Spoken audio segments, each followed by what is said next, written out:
Hello everybody, welcome back to the channel. I have an amazing video for you guys today. Bloomberg came out with an article that it's really outlining some of the crazy stuff that's happening in the rental market right now, which, essentially does bleed into the housing market. When people have to pay more for rent, they are going to essentially be saving less money for a down payment when they finally want to move into a house. And it's kind of creating this horrible situation, in my opinion. And I feel like it's all due to inflation. The money is becoming less valuable and things are becoming more expensive. Everything is more expensive. And just to think though, that unfortunately, the biggest killer when it comes to inflation is that our salaries are not going to rise at the same rate as inflation is rising. So basically, you're gonna, with whatever you're making from your job right now, you're gonna be able to buy less stuff. And what happens then is the economy begins to shrink. As the economy begins to shrink, the only people that really can survive it are the big corporations, the Walmarts, the Targets, those types of corporations, where they can, they could literally like lower their costs and, they just have a lot of money in the bank. Now, who suffers sometimes the most is the small businesses, right? Because when you have higher interest rates, the small businesses, when they want to take out a loan, they're basically having to pay more money for that money that they're borrowing. And their margins become smaller and smaller and smaller. You could see like a small retailer maybe has one store at the strip mall or something, and suddenly, you have situations where the boss, the owner, the one that put all this investment is making less than their employees. Let's just say their employees are making $15 an hour. The owner, when it's all said and done, after everything is paid, it could be making $5 an hour. And then that creates an awful problem.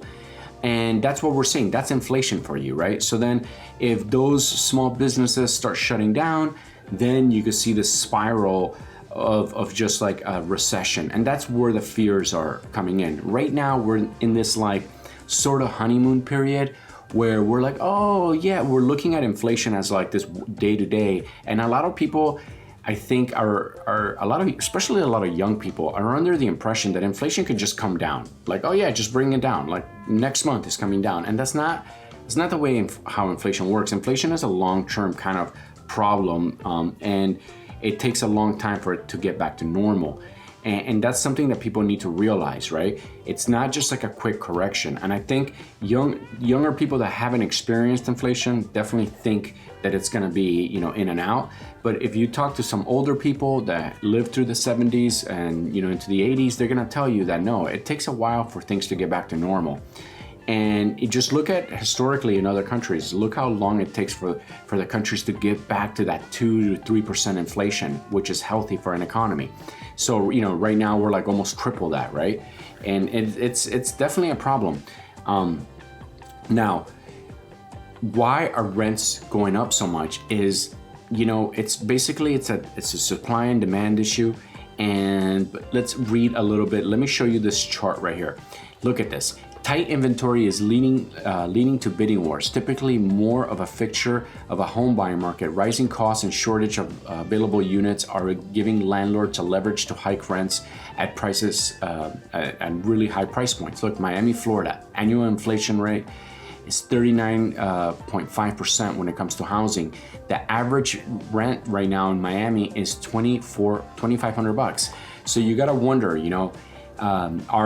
are people getting into an apartment and suddenly they're inviting, everyone to live in there, and like every part of the apartment has a bed, or like what's going on? Because you're asking a lot from renters, and if you think about the type of people that rent is the type of people that basically are in the market trying to save up for a house. They're trying to better their life. They're trying to invest in a property so they could have that financial stability and build wealth on their own.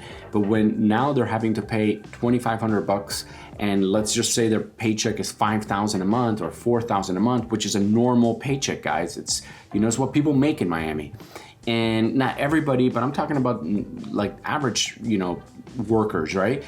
You're looking at sucking half of their paycheck just for a 2-bedroom or 1 2-bedroom. I mean, it's ridiculously expensive.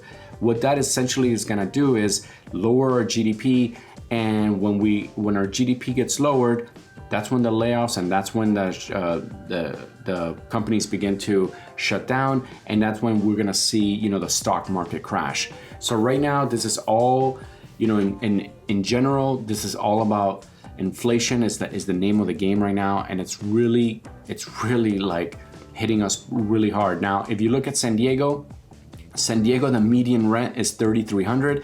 That's understandable because San Diego is a highly desirable city, and a lot of people do want to live here, and it's an expensive city. Another expensive city is Boston, $2,900, $3,000, and another expensive here is Chicago. But yeah, definitely the one with the biggest price increase in 1 year, right? It went up 40% here in Miami. That's insane. That is insane. There's a crash coming in Miami, let me tell you, when it comes to basically everything.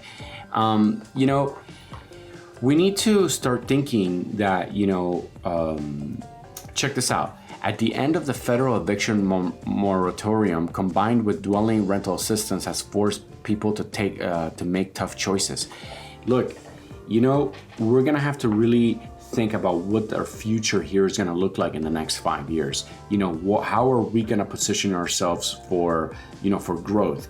We got to start thinking about, thinking that if something happens to our job, do we have an ability to make money somewhere else? And this is the time to really start, figuring out what other income sources you could bring into the table, because the more income sources you have, the better you're gonna fare. Now, you got to hustle. There's definitely, on a down economy, there's always people that make money. And you gotta be one of those people. You gotta work really hard. You gotta see opportunities. You gotta just, be motivated, right? That's the number one key, is being motivated to be successful. If you're motivated, you're gonna motivate yourself to buy a house. You're gonna motivate yourself to have that big down payment. You're gonna motivate yourself to get up, to go to work, to that W-2 job, so you can get the best mortgage rates. That is the key. It's all about motivation. It's all about putting in the hard work. Remember, effort equals result. The more effort you put in, the more result you're gonna have. It is, if you're in a situation right now where you feel like you're never going to be able to afford a house because everything is so expensive, it's okay. This is very cyclical. Everything will get back to normal. Everything will be great. But yeah, we do, in the economy, we do go through tough times. Take the tough times as a time to build on yourself and, learn new skills and get out there and see what else you can do, and take risks, take chances, right? Because at the end of the day, like I always promote, that buying a house is a really, really important investment for yourself, for your family. It creates wealth, it creates generational wealth. It's stuff that you could pass down, and there's that idea that, everyone always thinks like, oh, I wonder if I have some lost aunt somewhere, that is some millionaire, and that she's gonna pass away and she's gonna leave me, all these properties or a castle or whatever. There's always that idea, but yeah, that's what I'm talking about. It's generational wealth. Is people, when you're able to buy a house and pass it down to your kids, man, your kids are gonna be so much better off, and then your kids could then pass that down to their kids, right, to your grandkids. And that's the way, like, it makes it easy for your whole lineage. Now, if you don't own a home right now, yeah, it is a big sacrifice. It is, but trust me, you will be thanked in the future when you have now created family wealth, right? And that is, at the end of the day, in my opinion, that is the name of the game. So I'm gonna go ahead and finish this video. If you're in the rental market, guys, I wanna hear from you. I wanna hear, how, are you renting from a landlord like that, owns maybe 1 or 2 houses? Are you renting from a corporation, like one of these apartment complexes? Are you seeing, like, I want to know if you are in the rental market, are people asking you, to pay more than just, first, last, and deposit? Are people asking you to, put 6 months down at the beginning? I mean, what kind of deals are you seeing to try to get into these properties? Please go ahead and comment down below. I would really like to know. Sometimes the best is really finding out, like, from the ground, right? Like, what are people saying that are actually experiencing? That really does make for the best information. So again, I wanna just thank all of you guys for supporting my channel. I've been getting so many views and it's amazing. I've been getting so many likes and great comments. So I just wanna say a big thank you to all of you guys. Now, if you're new to my channel, if this is the first time you're watching my videos, please don't forget to smash that subscribe button and go ahead and like and leave a comment. Now I'm gonna go ahead and finish this video. Thank you guys so much for watching and I'll see you on the next video. I love you guys. See you later.